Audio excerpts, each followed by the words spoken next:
छौरी नाचै छै रे भैया डीजे पर कमर हिला के बंसी वाला गाना बजल कोई लेबू बोरा बिछा के अनिल यादव के गाना बजल कोई 3 बजे भोर हरिया अब कटी पूजल के छौरा धर्मेंद्र निर्मलिया की छौरा समय मार भ गेल थाना में एफआईआर भ गेल की छौरा समय मार भ गेल थाना में एफआईआर भ गेल।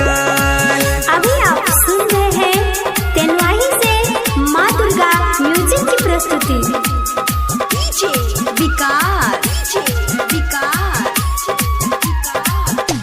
थाना में एफआईआर भ गेल थाना में एफआईआर भ गेल।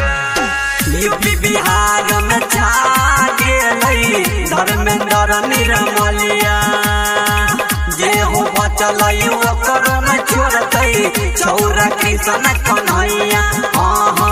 यूपी बिहार में छा गेलै धर्मेंद्र निर्मलिया अपना मोबाइल में सब बजब लगल गाना छौरी मौगी से हो सुन के होई गईल दीवाना कि छौरा समय मार भ गेल थाना में एफआईआर भ गेल कि छौरा समय मार भ गेल थाना में एफआईआर भ गेल।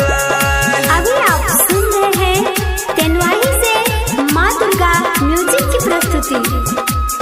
डीजे विकास थाना में एफआईआर भ गेल थाना में एफआईआर भ गेल। अनिल यादव के हिट भेल गाना चुमा लेने रहियो नहर पर बैठ के बिना दहेज के बियाह कलेल कोई रति से राजा सैट के। अनिल यादव के हिट भेल गाना चुमा लेने रहियो नहर पर बैठ के लहंगा में देखल कोना छौरी के भतरा फिल्म इहे टेंशन से कीन लेल कोई अनिल धनकुट्टी के मशीन की छौरा समय मार भ गेल थाना में एफआईआर भ गेल।